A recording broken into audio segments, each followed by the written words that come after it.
भोजन प्रसाद होणार नाही. त्याच्यासाठी तुम्हाला भजन करावं लागेल. म्हणून ते शांतपूर्वक भजन झालं पाहिजे. ईश्वराचं चिंतन करत असताना कुठलाही गोंगाट नकोय, कुठली गडबड नकोय, तर कदाचित त्या परमात्म्यापर्यंत आपल्याला त्या नाद लहरी पोहोचवता येतील, आत्मचिंतन पोहोचवता येईल. बंधूंनो, ज्या कार्यक्रमाच्या निमित्ताने आपण सर्वजण उपस्थित आहात, श्रीकृष्ण मंदिर उद्घाटन, कलशारोहण, मूर्तिस्थापना, आश्रम उद्घाटन, अनुसरण विधी सोहळा, पंचावतार विवी, 1, 2, 3, 4, 5 आणि 6 असे उपक्रम या ठिकाणी आहे. षडविध पर्व ज्याला म्हटलं जाईल. पंचपर्व बऱ्याच ठिकाणी तुम्ही बघितलं असेल. हे षडविध पर्व तुम्ही ऐकताय. 6 कार्यक्रम या ठिकाणी आहेत. मुख्यत्वे 5 कार्यक्रम या ठिकाणी आहेत. या कार्यक्रमाच्या पूर्वसंध्येला आपण सर्वजण या ठिकाणी उपस्थित असणं, आमचे स्नेही वर्ग या ठिकाणी परमपूज्य परमादरणीय ज्येष्ठ स्नेही श्यामदादाजी या ठिकाणी उपस्थित आहे. आदरणीय सात्विक मुळेजी, आदरणीय दादा या ठिकाणी उपस्थित आहे. आदरणीय पूजनीय स्नेही दादा या ठिकाणी उपस्थित आहे. आणि बरीचशी तपस्विनी वर्ग, संवत्सर आश्रमातून आलेला, परिसरातून आलेला, नवे अनेक आश्रमातून आलेले तपस्विनी वर्ग, माता मौल्या या ठिकाणी उपस्थित आहे.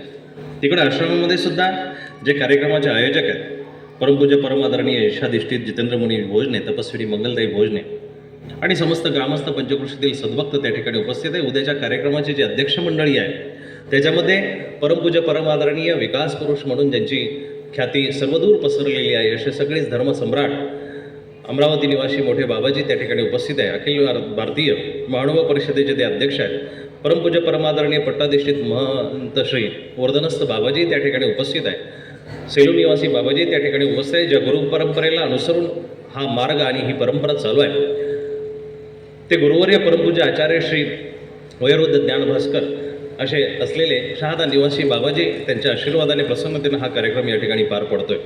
बंधूंनो, अति विस्तार न करता, अति दीर्घ न करता, कुठल्या गोष्टीला दीर्घत्व न प्राप्त करता, अति ज्या उद्देशाने तुम्ही या ठिकाणी उपस्थित आहात, आणि आजचा दिनही थोडासा महत्त्वाचा आणि महत्त्वपूर्ण, औपचारिकरित्या आज बघितलं तर महाराष्ट्रामध्ये संपूर्ण ठिकाणी मराठी गौरव भाषा दिन, मराठी भाषा गौरव दिन म्हणून आज साजरा होतोय. पाठीमागं ऐकायला येते साठेवाडीहून आलेली मंडळी. तुम्ही वराडी आहात की ह्या भक्तीच्या सोहळ्यामध्ये आनंदित होण्यासाठी आलेले भक्तजन आहात? वराडी आई, आवाज येतोय तुम्हाला? पाठीमागची आई हात वरती करा. आवाज येतोय ना? बर. आज एक महत्त्वाचा दिवस आहे. या कार्यक्रमाच्या पूर्वसंध्येला मला त्या गोष्टीचा विशेष करून उल्लेख करावा असं वाटतो. महाराष्ट्राला आद्य मराठी भाषेसाठी ज्या संप्रदायाने अतोनात कष्ट घेतले, अपार कष्ट घेतले, ज्या संतांनी महंतांनी ह्या मातीमध्ये स्वतःला गाडून इथली आचार परंपरा, इथली धर्म परंपरा, इथली संस्कृती परंपरा, इथल्या सगळ्या परंपरेला वृद्धिंगत कसं करता येईल याच्यासाठी अतोनात ज्यांनी प्रयत्न घेतले, त्या महानुभाव पंथाचे साधक, आणि त्या महानुभाव पंथाच्या साधकांनी खऱ्या अर्थानं मराठीचा गौरव 13व्या शतकापासून 12व्या शतकापासून चालू ठेवलेला आहे आणि आजतागायत तो चालतोच आहे.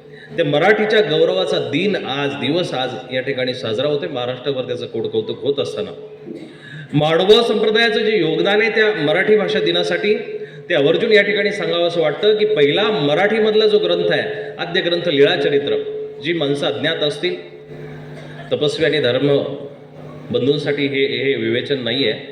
जी अज्ञ मंडळी आहे, प्रापंचिक मंडळी आहे, त्यांना आवर्जून मला सांगावं असं वाटतं की मराठी भाषा गौरव दिनानिमित्त पहिला आद्य चरित्रकार परमपूज्य परमादरणीय कैवल्य निवासी माईमभट्ट, श्रीवंत माईमभट्टांनी मराठीला आद्य ग्रंथाचा मान दिलेला आहे. मराठीची खऱ्या अर्थानं तिथं बोळवण सुरू झाली, मराठीचं खऱ्या अर्थानं तिथं उगवण सुरू झाली, मराठी त्या ठिकाणी पेरल्या गेली.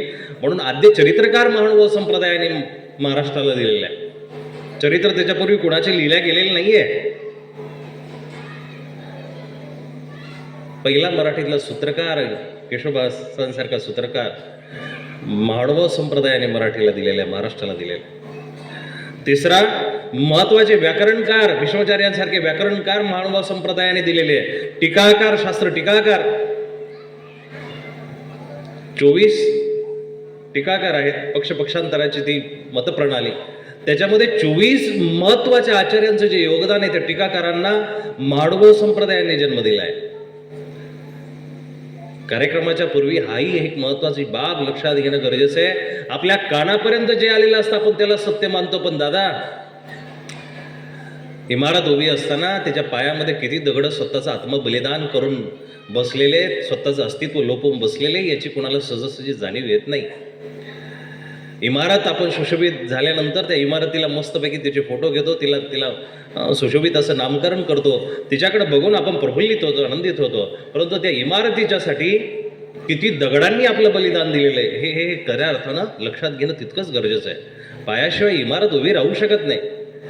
झाड किती उंच गेलं, किती फळदार झालं, किती फळं त्याला आली, याहीपेक्षा त्याची मुळं किती खोलवर रुजली आहे. मुळांना जे कष्ट असतात, मुळांना जे त्रास आहे, तो पानांना, फुलांना, फळांना नाही आहे.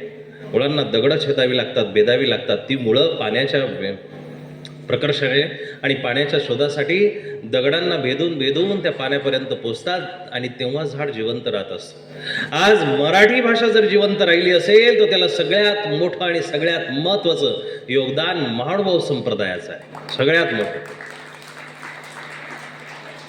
तुमच्यापर्यंत भलेही ते पोहोचलं नसेल, काही इतर संप्रदायीन मंडळी या ठिकाणी उपस्थित असेल, त्यांना मी आवर्जून सांगू इच्छितो की बाबांनो, भलेही तुमच्यापर्यंत हरिपाठ पोचला असेल, ज्ञानेश्वरी पोचली असेल, गाथा पोचली असेल, पण त्याच्याही अगोदर 30 वर्ष, 3 वर्ष, 4 वर्ष, जेवढा कालखंड असेल मतभेदाप्रमाणे, त्या कालखंडामध्ये लीळा चरित्राने इथे जन्म घेतलेला आहे.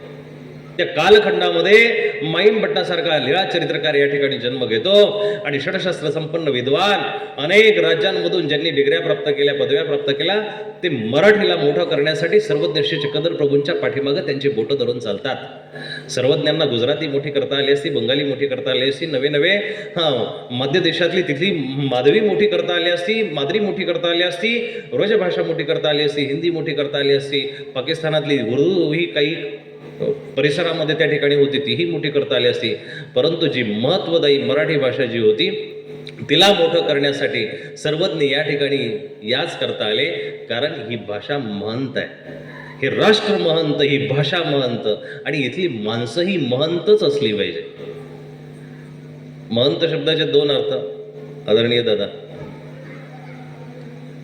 त्याला श्लेष म्हणता येईल, मला ते श्लेष सांगायचं आहे, साहित्यिक मंडळी त्याला समजून घेतील. महंत शब्दाचा जो श्लेषात्मक अर्थ आहे, पहिला सरळ अर्थ आहे महंत. महंत ज्याचा झाला, जो महंत झाला, आणि तो महंत झाल्यासरशी ज्याने आपल्या स्वतःच्या मला हंत केलं. हंत म्हणजे मारणे. ह जर काढून टाकला तरी त्याच्यामध्ये अंत राहतो. ज्याने स्वतःची महत्ता अंतीला पोचवली, अंतापर्यंत पोचवली, शेवटापर्यंत पोचवली, तो महंत. मच्या जागी अहंकार असतो, मच्या जागी स्वाभिमान असतो, मच्या जागी आपलेपण असतं, मच्या जागी ज्ञान असतं, मच्या जागी अड्डता असते, मच्या जागी स्वार्थ असतो, मच्या जागी. पण याचा सगळ्याचा नाश करून जो वरती बसला, त्यांनी या सगळ्यांवरती बसल्याचं खऱ्या अर्थानं प्रतीक दाखवलं पाहिजे समाजाला, की मी रागावरती बसलेलो आहे, मी क्रोधावरती बसलेलो आहे, मी कामावरती बसलेलो आहे. भलेही या गोष्टी त्याज्य शक्य नाही आहे, भलेही त्याज्य करणं शक्य नाही आहे, परंतु महंताला ते जमलं पाहिजे. तो महंत, आणि तो महंत म्हणजे फक्त इकडे 2-4 वस्त्र त्याच्या अंगावरती पडले त्यालाही महंत नाही म्हटलं जाणार दादा. ज्याच्यासमोर एक वेगळं नाव लागलं त्याला महंत नाही म्हटलं जाणार. पट्टाधिष्ठित, परमपूज्य, परमादरणीय महंत, त्याला महंत नाही आहे. स्वामींनी महंत जे केलेलं आहे ना, त्या जर वस्तूंची सूची जर बघितली तर स्वामींच्या नजरेमध्ये ससा महंत आहे, स्वामींच्या नजरेमध्ये इथली माती महंत आहे, स्वामींच्या नजरेमध्ये इथली भाषा महंत आहे, इथली माणसं महंत आहे. नवे डोमेग्रामला स्वामींच्या नजरेमध्ये मातंगाचा लाडू सुद्धा महंत आहे. महंतीची परिभाषा इथपर्यंत विस्तृत आहे. त्याला छोटं करणं, खुजं करणं हे न शोभणारं कृत्य आहे. बडा हुआ तो क्या हुआ, जैसा पेड़ खजूर, पंछी को छाह न मिले, फल लागे अति दूर. मोठं त्यालाच म्हणावं ज्याच्या समवेत एखादा छोटा माणूस बसला, परंतु त्याला आपलं खुजेपण न वाटू देणं, याला महंत असं म्हणतात दादा. महंत माणूस तोच आहे की की आपल्या शेजारी बसलेला बटूक, छोटासा बटूक म्हणजे छोटंसं पोरगं सुद्धा, त्याला सुद्धा सुरक्षितता वाटली पाहिजे, त्याला सुद्धा मोठेपण त्याच्या अंतःकरणामध्ये आलं पाहिजे. त्याला महंत असं म्हटलं जातं. महंत राष्ट्र म्हणून स्वामींनी ह्या राष्ट्राला याच्याच करता स्वीकारलं. त्या काळी गुजरात खूप संपन्न राज्य आहे, तरीही स्वामी इथपर्यंत येतात कारण इथली महंती देवादिकांना सुद्धा दुर्लभ असलेली महंती आहे.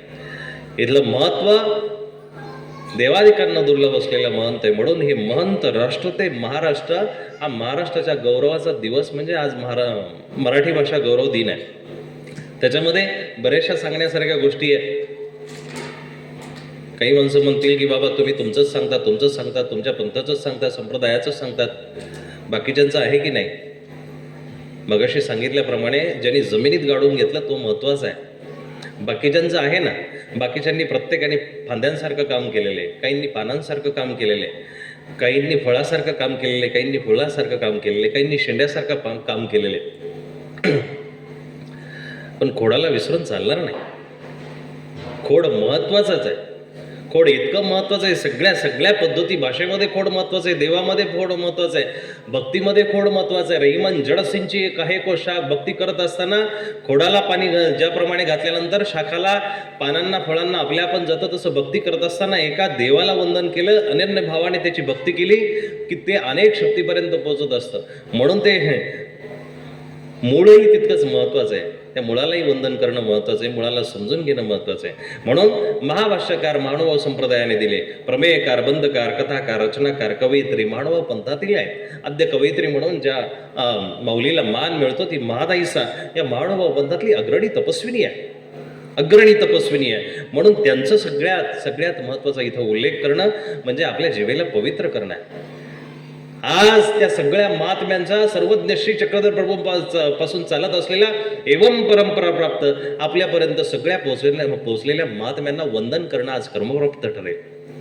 आज आपण त्यांच्या सगळ्या स्मृतींना आठवणीत केलं पाहिजे, त्यांच्या सगळ्या स्मृतींना आठवलं पाहिजे. तर खऱ्या अर्थानं हा मराठी दिन साजरा होईल. मराठी दिन आता आपल्या महत्त्वाच्या विषयाकडे जाणं गरजेचं आहे. मराठी गौरव भाषा दिन तेव्हाच साजरा होईल दादा. थोडक्यात संदेश असा देऊ इच्छितो की मराठी भाषा दिन तेव्हाच साजरा होईल की जेव्हा अमेरिकेमध्ये बनलेला आयफोन, 1.5 लाखाचा आयफोन इथं तुम्ही घ्याल आणि त्याच्यामध्ये भाषा चेंज सेटिंग त्याच्यामध्ये तुम्ही मराठी भाषा ठेवाल. जेव्हा सर्रासपणे म्हणजे ज्या आर्यभट्टांनी शून्याची सुरुवात केली त्या शून्याला 0 म्हणणं तुम्ही सोडाल, तिथून मराठी भाषा सुरू होईल. तिचीही जननी संस्कृत आहे. मराठी भाषेच्या पूर्वी प्राकृत आहे, प्राकृत भाषेच्या पूर्वी संस्कृत भाषा आहे. 2005 साली एक चित्रपट आला होता अक्षय कुमारचा. त्या चित्रपटाचं नाव होतं नमस्ते लंडन. त्याच्यामध्ये एक 2-3 मिनिटाचे डायलॉग आहेत. त्याच्यामध्ये भाषेचा अभिमान कसा असावा त्या ॲक्टरना सुंदरपणे सांगितलेलं आहे. आणि मग त्या इंग्रजाला पटवून देत असताना ते सांगतात की तुमचे जे शब्द आहेत ते कुठून आलेले हो? तुमच्या शब्दांना जरा तुम्ही जर त्याचा बेस बघितला, त्याचा विकिपीडिया बघितला, त्याचा वर्डपीडिया जर बघितला तर तुमच्या लक्षात येईल त्या शब्दांची जननी आमची मराठी भाषा आहे, आमची संस्कृत भाषा आहे, आमची भारतीय भाषा आहे. ते म्हणतात की कसं आहे सांगाव. तेव्हा त्यांनी सांगितलं भातृ बिकम्स ब्रदर, मातृ बिकम्स मदर, पितृ बिकम्स फादर, असे शब्द तयार झाले. अशा शब्दांची उत्पत्ती संस्कृतच्या शब्दांपासून ती उत्पत्ती झालेली आहे. म्हणून बंधूंना आपल्या भाषेला जिवंत ठेवणं हे तितकंच महत्त्वाचं गरजेचं आहे. मुख्य कार्यक्रमाकडे आता जाऊया. श्रीकृष्ण मंदिराचं या ठिकाणी उद्घाटन होत आहे. उद्घाटन त्याच गोष्टीचं केल्या जातं. वास्तुशांती घराची केल्या जाते, मंदिराची वास्तुशांती होत नाही आहे. मंदिराचं उद्घाटन होत असतं. सबके लिए खुला आहे मंदिर ये हमारा. आता सर्वांसाठी ते मंदिर खुल्लं, मंदिर उघडं होत असताना आता त्या मंदिराच्या प्रत्येक विटेमध्ये ज्यांनी आपलं समर्पण दिलेलं आहे, सिमेंटमध्ये आपलं समर्पण दिलेलं आहे, आता ते परिवर्तित झालं. आता संपूर्ण एकाग्र ती वस्तू एकत्र झाली. ज्या पद्धतीने मातीमध्ये गव्हाचे 4 दाणे पेरले, त्याच्यापासून गोणीभर 2 पायलीभर 4 पायलीभर गहू तयार झाले. गहू तयार झाल्यानंतर आता ते गहू दळायला गेल्यानंतर त्याचं पीठ झाल्यानंतर घरात आलं. घरातल्या माऊलीला किलो अर्धा किलो ते पीठ घेतलं, परातीमध्ये टाकलं, त्याचं कणिक मळल्यानंतर आता त्याला तिमून ठेवलं, मोहन लावलं, त्याच्यानंतर त्याची चपाती करते. आता रूप खऱ्या अर्थानं महत्वाचं आहे. गहू कुठल्या जागेतून आला, कुठल्या शेतातून आला याला महत्त्व नाही आहे, कुठल्या गोणीमध्ये होता यालाही महत्त्व नाही, कुठल्या पिशवीत होता यालाही महत्त्व नाही, कुठल्या माऊलीनं बनवलं यालाही महत्त्व नाही, रूप त्यांनी काय घेतलं याला महत्त्व आहे. त्यांनी जे रूप घेतलेलं आहे ते रूपाला महत्त्व आहे. तुम्ही कुठल्या कुळात जन्माला आला, तुम्ही कुठल्या घरात जन्माला आलेला, तुम्ही कुठल्या नावाला लावता, तुम्ही कुठल्या उपाधीला, तुम्ही कुठल्या जातीला, तुम्ही कुठल्या संप्रदायाला मानता, हे तितकं महत्त्वाचं नाही आहे. हे तितकं महत्त्वाचं नाही आहे. तुमचं सगळ्यात महत्त्वाचं वागणं, बोलणं, चालणं, उठणं, बसणं हे महत्त्वाचं आहे. ते बोलत असतं, तुमचं बसणं उठणं बोलणार आहे की तुम्ही कुठल्या कुळातले आहात. चेहरा कदाचित माणसाचा आकर्षक असू शकतो, पण शब्द त्याच्यात 10 पट आकर्षित असू शकतात. चेहरा कदाचित माणसाला तोपर्यंत आकर्षित करेल की जोपर्यंत तो व्यक्ती बोलत नाही, पण एकदा का बोलायला लागला आणि त्यांनी जर अपशब्द जर बोलले, सगळी इज्जत उतरली ना दादा, काही शिल्लक राहत नाही, सगळं संपल्याच जमा आहे. चेहऱ्याला महत्त्व नाही आहे. आपण ज्याला रंगवतो, ज्याला व्यवस्थित आपण सगळ्या मेकओव्हर करतो, मेकअप करतो, पण आतमध्ये जर आपण काळीबेरी असो, आपण जर आपलं मन कलुषित असेल, रागाने द्वेषाने जर भरलेलं असेल, तर ते वरच्या लालिमेला, वरच्या रंगतीला काही अर्थ नाही आहे. पांढरा रंग जर म्हणाल, एखाद्या त्या बर्फाळ प्रदेशातल्या अस्वलाचा सुद्धा पांढरा रंग आहे. पांढरा रंग जर म्हणाल तर पिठाचा सुद्धा पांढरा रंग आहे. पांढरा रंग जर म्हणाल तर आभाळातल्या ढगांचाही पांढरा रंग आहे. पांढरा रंग जर म्हणाल तर पाण्याचाही सफेद रंग आहे. म्हणून पांढरा रंग प्रिय असतो, म्हणून आपण त्या पांढऱ्या रंगावरती सगळे काही निकष लावले पाहिजे का? समाजाची विडंबना अशी बाबा की क्वालिफाय झालेला आणि सरकारी नोकरी असलेला माणूस सगळ्यात मोठा यशस्वी मानला जातो आणि सुंदर स्त्री सगळ्यात जास्त सुंदर मानले जाते. इथली परंपरा किंवा इथल्या लोकांची मानसिकता इतकी खालावलेली आहे की जो नोकरदार आहे तो चांगला आहे आणि जी सुंदर आहे ती सुसभ्य आहे. बस, याच्या पलीकडे माणसाला काही कळत नाही आहे. अष्टावक्र जेव्हा राजाच्या दरबारी चालले, पिताजी त्यांचे तिथं काम करतायत.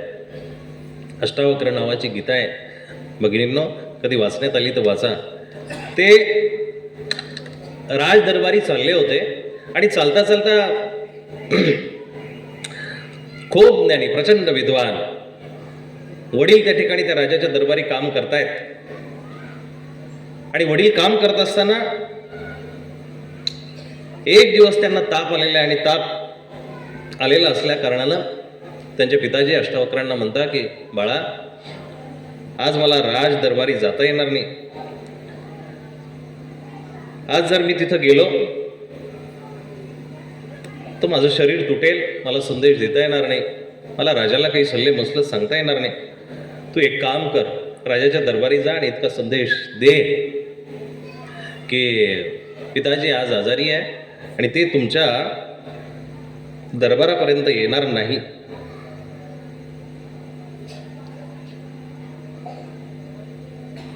अष्टावक्र रस्त्याने चालले आणि चालता चालता मनामध्ये असंख्य विचार आहे.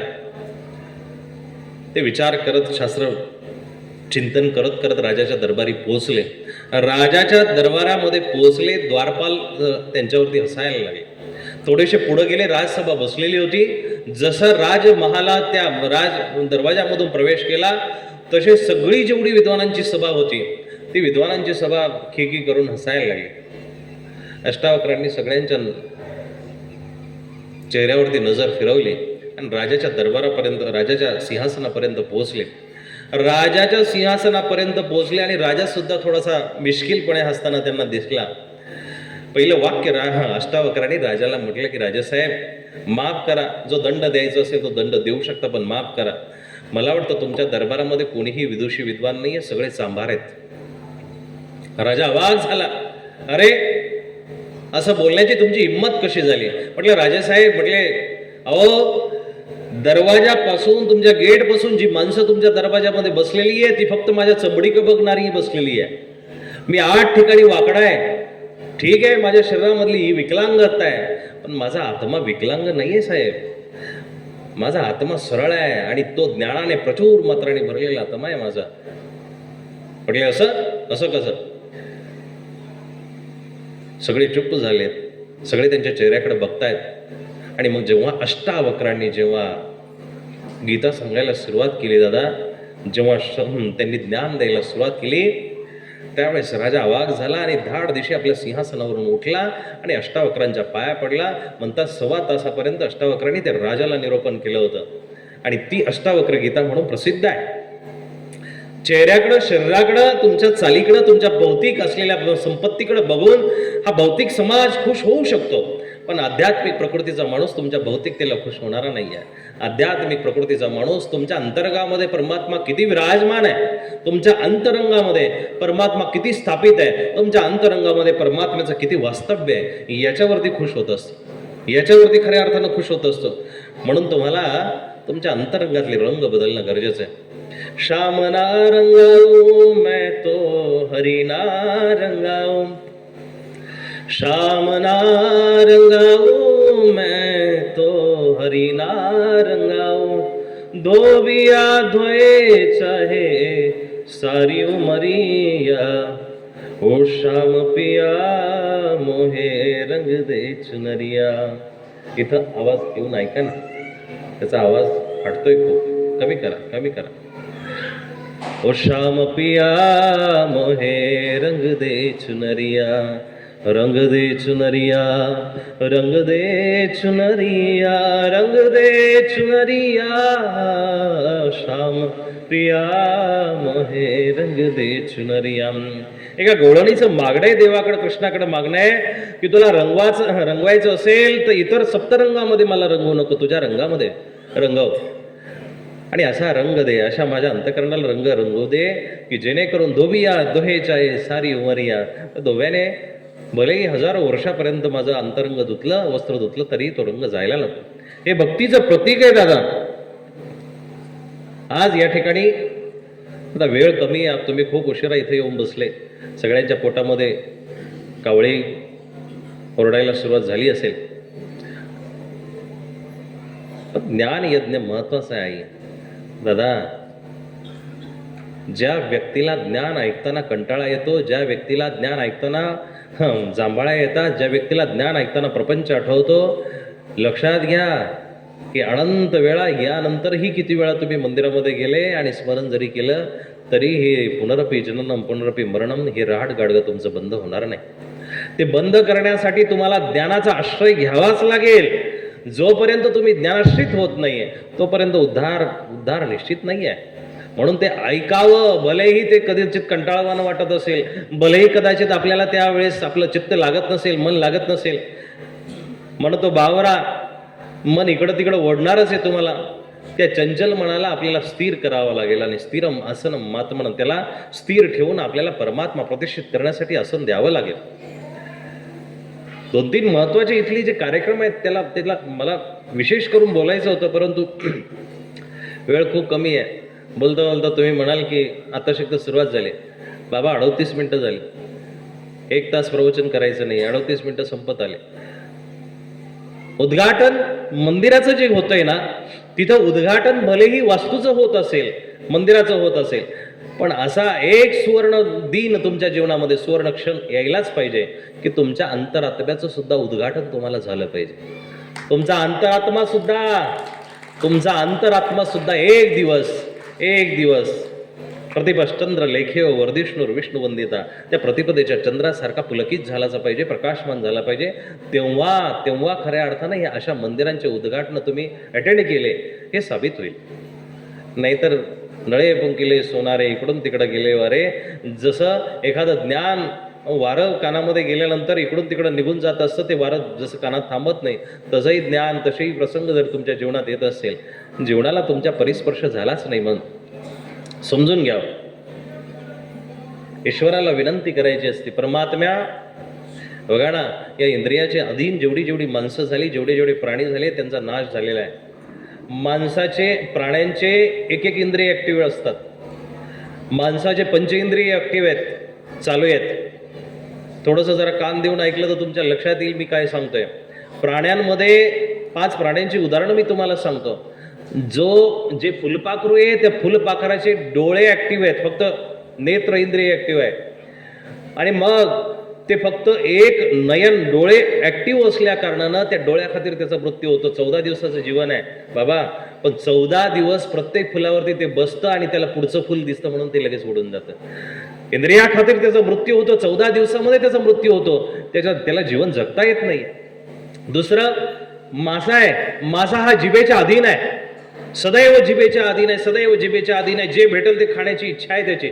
सगळ्यात गलिच्छ प्राणी मासा मानलेला गेलेला आहे आणि माशाला खाणारा सगळ्यात गलिच्छ प्राणी आहे माणूस आहे. प्राण्यांमध्ये सगळ्यात गलिच्छ प्राणी, सगळ्यात सडलेला कुजलेला प्राणी हा मासा आहे आणि त्या माशाला खाणारा प्राणी म्हणजे माणूस आहे.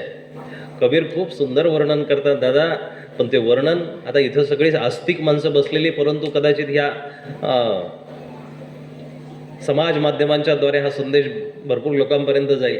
कबीर रस्त्याने जातात, कसायाचं दुकान आहे, त्या कसायाच्या दुकानामध्ये त्यांनी बघितलं की उलटं टांगलेलं ते बोकड आहे आणि बोकडाची साल काढलेली अर्धी साल तशीच आहे. कबीराने चिंतन केल्याने म्हटले की ज्या बोकडाने आयुष्यभर घास खाल्लं, ज्या बोकडाने आयुष्यभर हिरवं गवत खाल्लं, त्याची शेवटी साल काढावी लागली, त्याची खाल उधळल्या जाते, पण ज्या बोकडाचे तुकडे करून खाणारा त्याचं काय काय काढलं जाईल, त्याचं काय काय कापल्या जाईल, त्याचं काय किती तुकडे होतील सांगता येत नाहीये.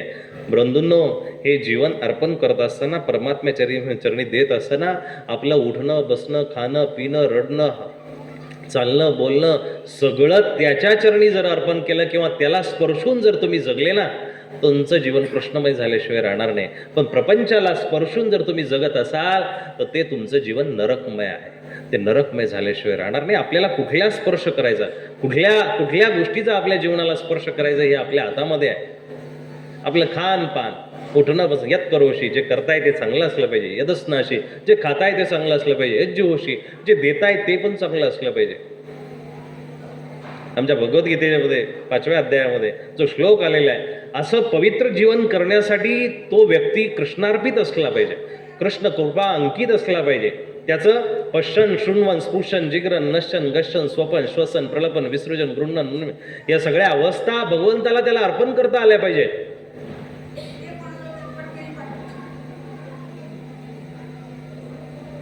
पश्चन शृण्वन स्पृशन ह्या सगळ्या अवस्था आहे, गीतेने सांगितलेल्या अवस्था आहे.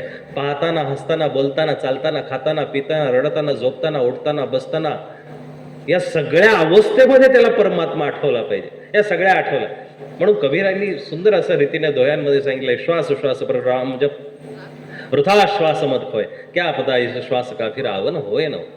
परत हा दुसरा श्वास येईल ना येईल, परंतु परमात्म्याचं चिंतन करा. मग मी तुम्हाला उदाहरण सांगत होतो की जे इंद्रियाच्या अधीन झाले तो भवरा फुलपाखरू 14 दिवस जीवन जगतं, पण डोळ्याच्या अधीन आहे, गेलं 14 दिवसामध्ये संपलं दादा जीवन.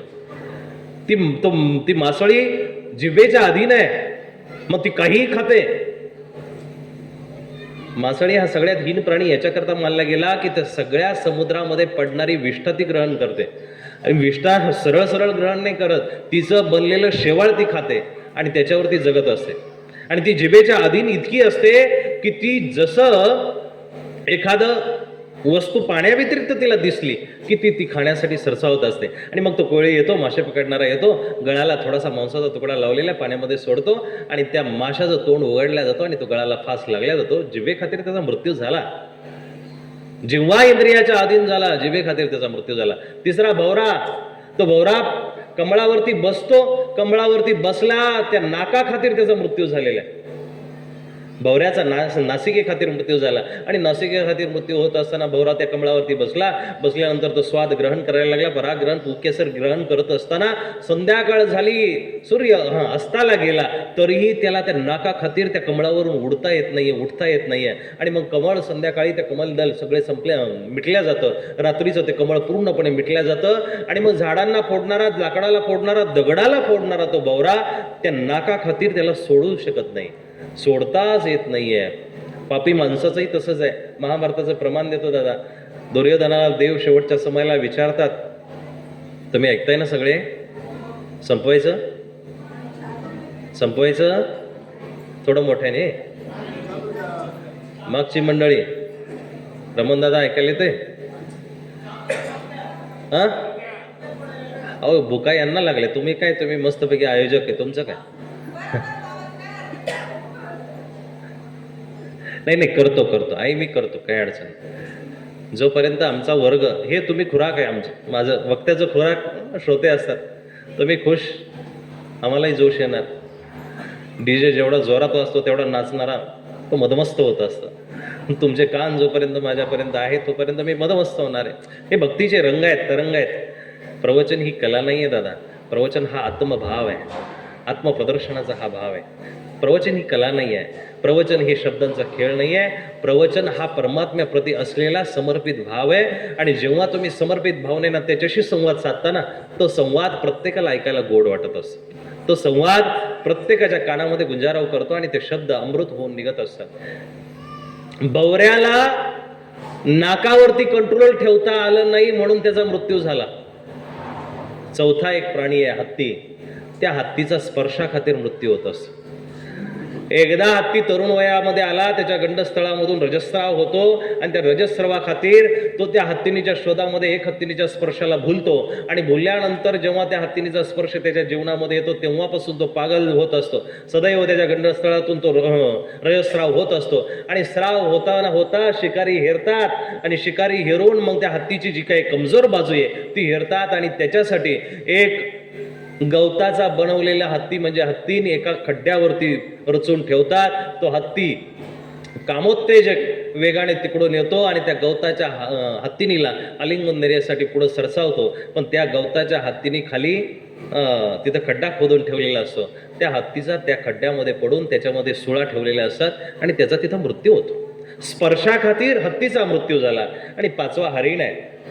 इंद्रियाच्या खातीर कसे जीव मरतात, योनी पाप योनीला कसे जातात याची उदाहरण मी तुम्हाला सांगतोय. आणि हरिणाच्या कानावरती मृदुंगाचे ध्वनी पडतात. त्याच्याच लेकराच्या चामड्याच्या कसून त्या चामड्याला कसून त्या मृदुंगाला पकवा झाला ते चमडं लावलेलं असतं आणि त्याच्यामध्ये सुंदर जेव्हा ध्वनी तयार होतो तेव्हा ते हरिण त्या ध्वनीला भुलतं आणि त्या ध्वनीचा शोध घेत घेत तिथं त्या मृदुंगापर्यंत पोहोचतो. शिकारी तिथं टपलेले असतात. शिकारी त्याला बाण मारतात आणि संध्याकाळचा बेत आखतात. हरिणाचा मृत्यू कानाखातीर झाला. दादा, एक इंद्रिय ज्याचं ऍक्टिव्ह आहे, ज्याचं व्यवस्थित चालू आहे आणि त्या इंद्रियाच्या अधीन झालेली योनी किंवा झालेला प्राणी त्या इंद्रियाखातीर मृत्यूला प्राप्त झाला. आपले माणसाचे तर पंच इंद्रिय ऍक्टिव्ह आहे. जर आपण त्या इंद्रियांचे गुलाम झालो तर आपण नरके नियतम वास, अनियत आपल्या नरकामध्ये आपण पडूनच राहू. आपल्याला बाहेर पडण्यासाठी जागा सापडणार नाही. म्हणून त्याच्या बाहेर येणं गरजेचं आहे. त्या इंद्रियांचं अधीन न होता, त्या इंद्रियाचे दास न होता आपण त्या इंद्रियांचं पती झालं पाहिजे. तेव्हाच आपल्याला लक्ष्मीचा पती आपल्याला प्राप्त होईल, परमात्मा प्राप्त होईल, रुक्मिणीचा पती प्राप्त होईल. बंधूंनो, आज निखिल सर्जेराव अणबुले, किरण गुजर आणि कोमल नारायण वदक हे तिघजण तीन संन्यास घेत आहे. संन्यास इतकी सोपी गोष्ट नाही आहे. समन्यास गीतेनं त्याला सांगितलेलं आहे. ज्याला सगळं काही समान ठेवता आलं, स्थिरम आसनम आत्मन, ज्याला त्याचं उठणं बसणं सगळं स्थिर ठेवता आलं, पण त्याही सोबत समत्वम योग उच्चते, सम ठेवता ठेवता तो योगत्वाला प्राप्त झाला. तुल्य निंदा स्तुतिर्मोणी 12व्या अध्यायामध्ये सांगितल्याप्रमाणे ज्याला आपली निंदा होत असताना सुद्धा सहनशीलता जागृत करता आली, संयम जागृत करता आला, ज्याला आपला स्तुती एखादा करत असताना सुद्धा ज्याचा अंतकरण प्रफुल्लित न होता, ज्याने त्या स्तुतीलाही शांतपणे ऐकून घेतलं, तोच माणूस संन्यासी होऊ शकतो. बायरन नावाचा एक कवी झाला, अमेरिकेतला मोठा कवी आहे, 17व्या दशकामधला. त्या काळी अमेरिकेमध्ये रोमॅन्टिक कविता करण्यावरती जास्त भर होता आणि ती कविता जो करणारा असेल त्याच्या पाठीमागं जनता पागल व्हायची. त्या बायरनच्या पाठीमागं स्त्रिया पागल असायच्या. संन्यासी कोणाला म्हणावं? त्या बायरनच्या पाठीमागं स्त्रिया पागल असायच्या. आणि मग तो ज्या ज्या ठिकाणी जायचा त्या ठिकाणी स्त्रियांचा गराडा त्याच्या भोवती पडायचा, तरुण युवतींचा गराडा त्याच्या भोवती पडायचा. आणि मग विवाहित स्त्रिया सुद्धा त्याच्यासाठी पागल व्हायच्या. आणि तो कुणाशी बोलत असे, त्याला एखादी आवडली त्याच्याशीच बोलायचा, नाही बोलायचा. आणि मग त्याचा एक स्वभाव होता, तो खूप चंचल होता. आणि चंचल असल्या कारणानं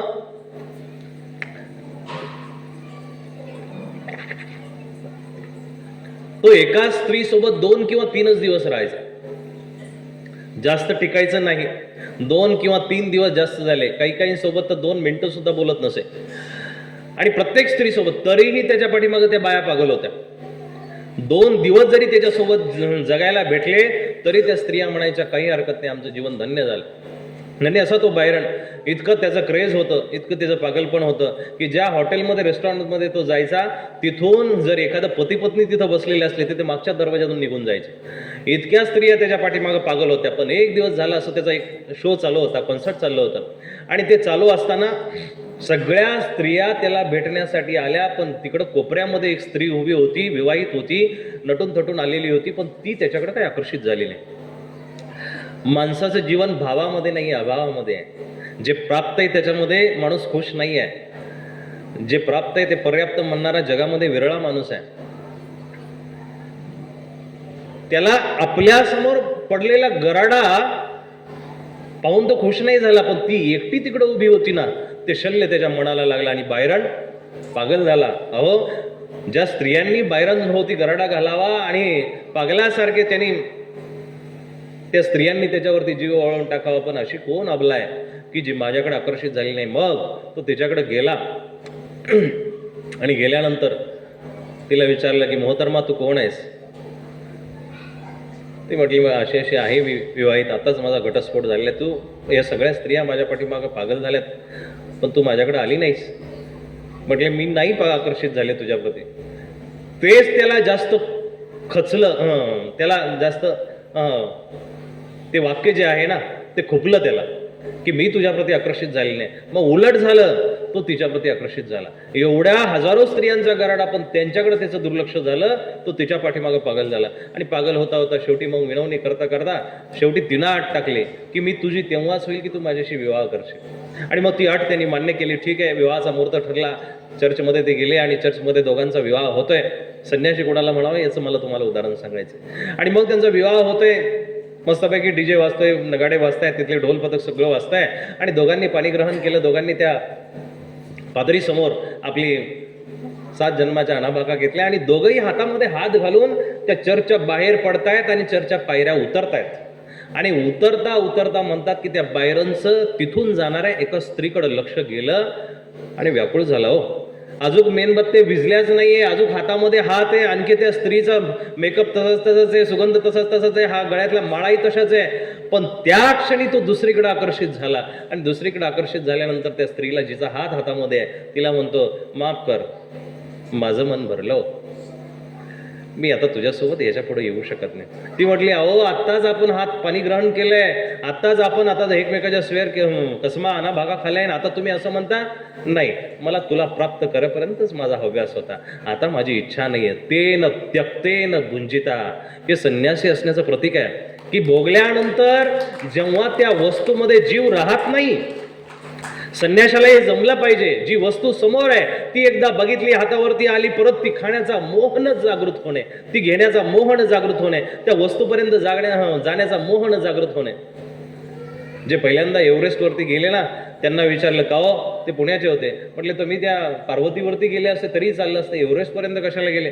ते म्हटले एव्हरेस्टपर्यंत याच्याकरता गेलं की पार्वतीवरती चढण्यासाठी सगळेच जातात, परंतु एव्हरेस्टवरती आतापर्यंत कोणी गेलं नाही, म्हणून मी तिथपर्यंत गेलो. जे नाही आहे ते प्राप्त करण्यामध्ये माणसाचा हातखंडा आहे. पण ह्या जगाची एक वास्तविकता आहे, ज्वलंत वास्तविकता अशी आहे की या जगामध्ये प्रत्येक क्षणाला नवीनता आहे. काय काय प्राप्त करत राहणार, कुठपर्यंत प्राप्त करत राहणार. जसा तो बायरन कवी एका स्त्रीवरती खुश झाला नाही, दुसरीवरती खुश झाला नाही, नवे नवे तिच्या हातामध्ये हात धरलेल्या व्यक्तीवरती खुश झाला नाही आहे. आणि मग शेवटी म्हणतात की जेव्हा सगळ्या स्त्रिया चापापल्यानंतर एक सार त्याच्या लक्षात आलं की अरे, मी जे वर्णन करतोय ती स्त्री मला आत्तापर्यंत भेटलेली नाही आहे, कदाचित ती स्त्री ह्या पृथ्वी तलावरती नसेल. आणि मग तो अलिप्त होतो आणि ईश्वराच्या शोधामध्ये जातो.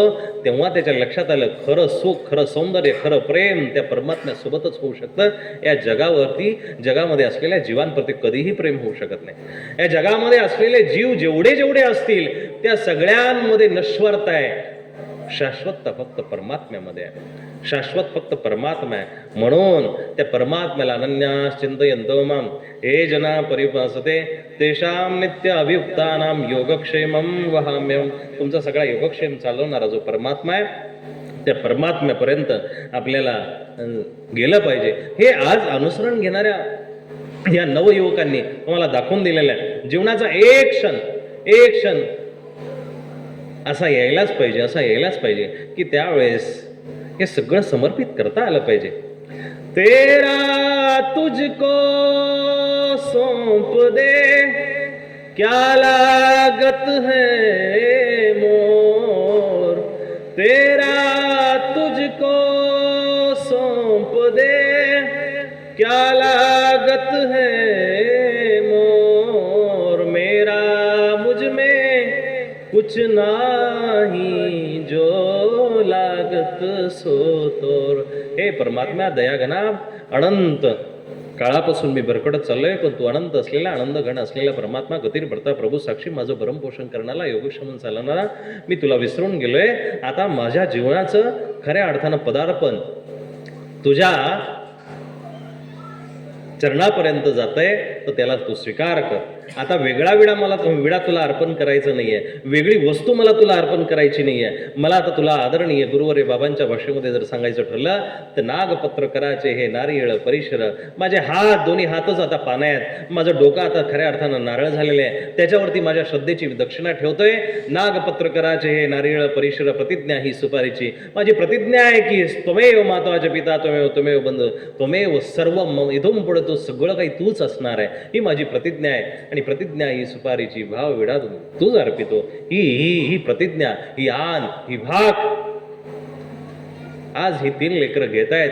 परमात्मा सर्वज्ञ श्री चक्रधर प्रभू त्यांना नक्कीच आपलं अभयदान, आपलं प्रेमदान, आपलं कैवल्यदान, आपलं मोक्षदान आणि ज्ञानदान सगळं काही देणारच आहे. आपण सर्वजण त्यांच्या शुभचिंतनासाठी उपस्थित आहात आणि ते शुभचिंतन आपण सर्वजण करणारच आहात. या पूर्वसंध्येला मला माझ्यासारख्या अज्ञानी मूढ जीवाला ही अल्पसेवा करण्याचं भाग्य प्राप्त झालं. आपल्या सर्वांच्या संत दर्शनाचा योग आला आणि आदरणीय तपस्विनी ताईंनी, आदरणीय मंगलताईंनी, आदरणीय आमचे स्नेही समाधान दादाजी सुकेनेकर यांनी या ठिकाणी मला सूचना केली आणि ही सेवा माझ्याद्वारे तुटकी फुटकी जशी असेल ती आपणासमोर मी सादर केली. लीळा लाघव वर्णन करिता जरी चुकलो स्वामी, शास्त्रमतीचे गुणमज न कळे भजू एक नामे. परमात्म्याचं चिंतन कसं वाढेल याच्यासाठी मी प्रयत्नरत आहे. मग त्याच्यासाठी भलेही शब्द अपुरे पडत असतील, तोकडे शब्द निघत असतील, त्या शब्दांना न्याय देता येत नसेल कदाचित, परंतु भगिनींनो, आयांनो, बायांनो, दादांनो, काकांनो, मामांनो, उपस्थित दादांनो, उपस्थित संत महंत मंडळींनो, मी एवढंच सांगू इच्छितो की परमात्म्यापर्यंतचा आपला प्रवास जोपर्यंत होत नाही, परमात्म्यापर्यंतचं ध्येय आपल्याला जोपर्यंत गाठता येत नाही तोपर्यंत थांबू नका. उत्तिष्ठ जाग्रत प्राप्य वरांनी बोधत, उठा, जागे व्हा आणि श्रेष्ठ अशा त्या यद्गत्वान निवर्तन्ते, ज्या ठिकाणाहून परत येता येणार नाही अशा ठिकाणाला प्राप्त व्हा. झालेली सेवा या ठिकाणी थांबवतो. काही चुकीचे शब्द बोललो असेल त्याबद्दल क्षमा असावी. आपण सर्वांच्या समोर अधिकृतीने वरती आसनावरती बसलो त्याबद्दलही क्षमा असावी. आदरणीय नवदीक्षार्थींना, आदरणीय तपस्विनींना, आदरणीय ह्या कार्यक्रमाच्या आयोजक असलेल्या आदरणीय ताईंना, अश्वमस्त भोजनी परिवाराला मी ईश्वर सर्वज्ञ श्री चक्रधर प्रभू परमात्मा यांच्याजवळ प्रार्थना करतो की प्रभू त्यांच्या हातून हे होत असलेलं कार्य, निरामय सेवा ही परमात्म्यापर्यंत पोहोचो.